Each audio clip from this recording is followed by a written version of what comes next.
Ben bu millet evinde oturamıyorum arkadaş. Yok abi lütfen. Ben geldi ha. Evlerinde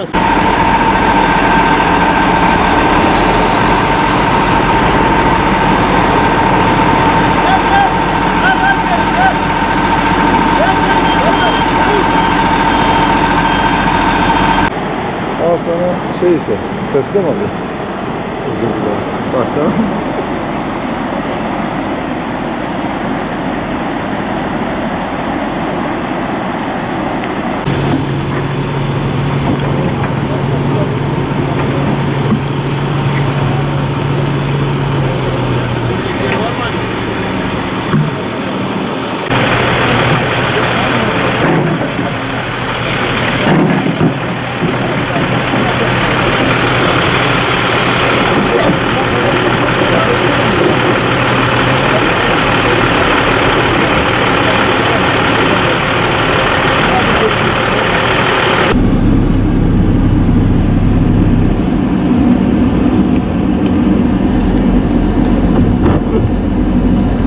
Ne bu hata yavaş.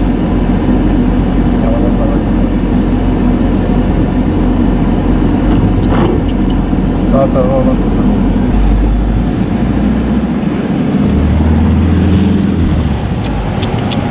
Hocam çok tehlikeli bir şey yapıyorsun.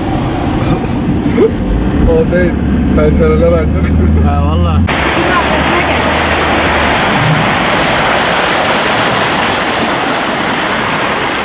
Ya şuna yetişecek bize altını.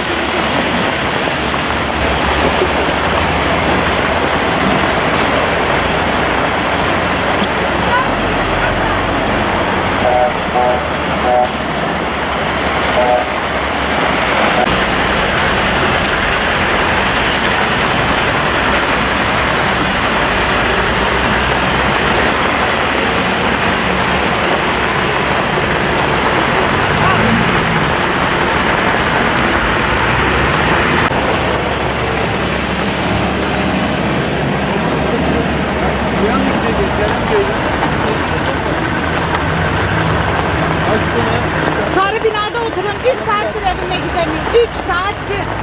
Rezil oldum. Ben üstüme telefon da